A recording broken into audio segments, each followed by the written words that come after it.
Hey guys, this is Jenny Silver with the Business of Wedding Photography and Retrospect Images, and today I'm going to show you how to do a light and airy edit without using a preset. So I'm going to go in and show you all of the different steps that I do to a photo to get it to achieve that bright, airy, soft, romantic look that still retains lots of detail to it, that doesn't completely blow out all the whites, and that regains that soft, kind of almost film-like quality to it.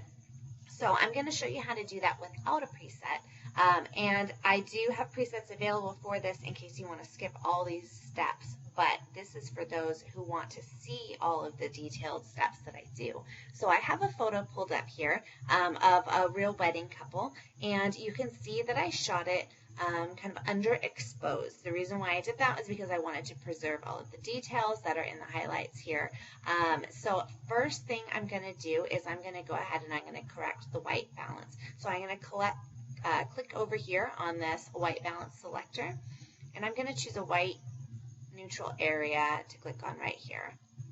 We're going to pick a neutral right there, and it's going to correct it kind of the best you can in auto. Next, I'm going to pull the exposure up, and I'm going to kind of overexpose it, because what I'm going to do next is I'm going to go down to the highlights and I'm going to bring them down pretty darn low. Then I'm going to go over to the whites and I'm going to bring those down low as well.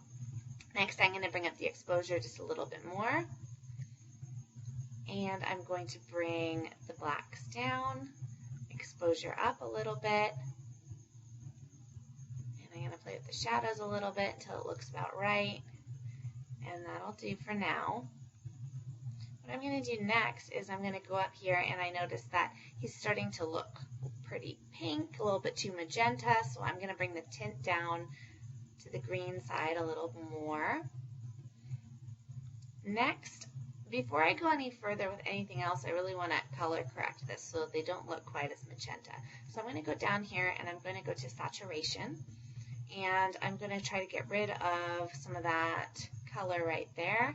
Pull the magenta down, pull the red down, pull the orange down. Then I'm going to go into the hue, and I'm going to change the red to be a little bit more orange.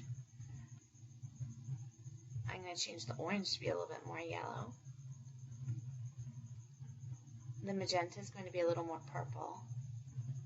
And you can see his skin tone is starting to look a little more true to life there. So now I'm going to scroll back up, and I'm going to warm this up just a little bit, and I'm going to go ahead and brighten just a little bit more.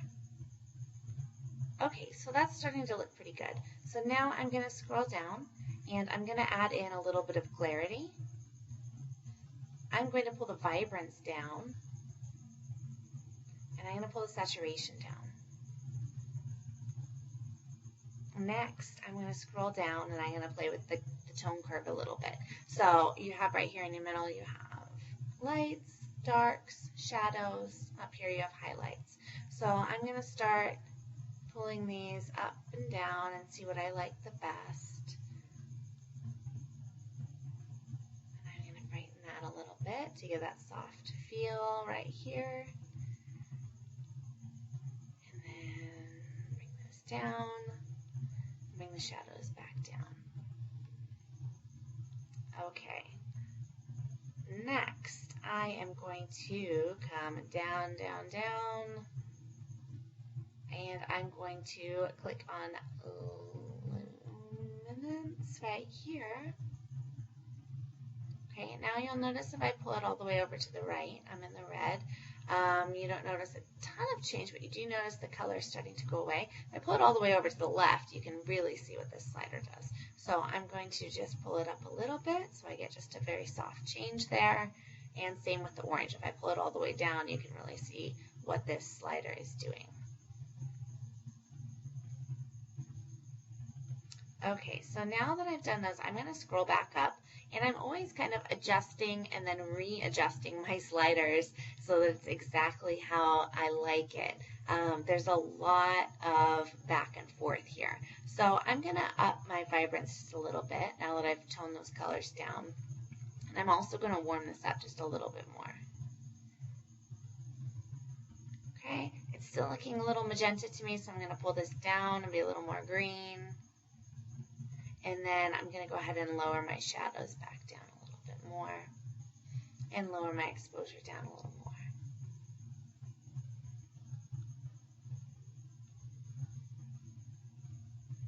Okay, I'm going to zoom in and I'm just going to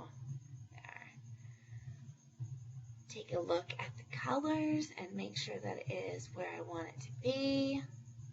And I'm going to soften these just a little bit by pulling out some of the vibrance. And bringing back down the blacks a little bit. Okay, next I am going to scroll down until I get to sharpening. So now I'm going to go ahead and add in a little bit of sharpening. And I'm going to scroll down and I'm going to go to lens correction. Now I'm going to go ahead and select profile. I'm going to click enable profile corrections, and then I'm going to click the camera that I used, and I used Canon, so I'm going to click on that and it'll correct right there. Next I'm going to scroll down and I'm going to add in a little bit of grain. I'm going to zoom in so that we can really see what this does. So I'm going to add in, if I go all the way up here, you can see what it does, but I'm going to just add in a little bit so it has a little more of a film-like look to it. But then I'm going to increase the size of the grain. You can see if I go all the way up versus all the way down.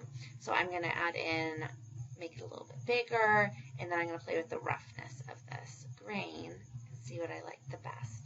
Okay, so I'm going to add in a little more grain, zoom out just to double check that I like how it looks. Okay.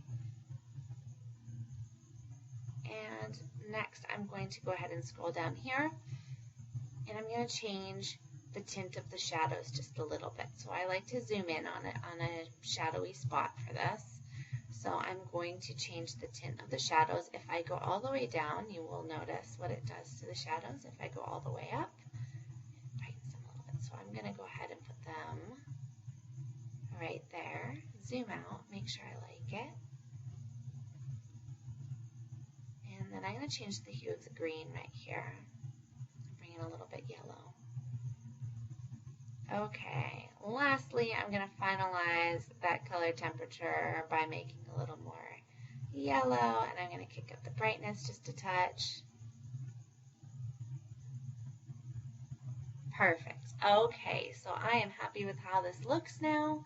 It didn't take too long, but there are definitely a lot of changes that I go through. So I love how this looks. It's bright, it's airy, it's romantic, it's soft with still retaining the clarity in the details here. We can still see all of our details, and I am happy with how this looks.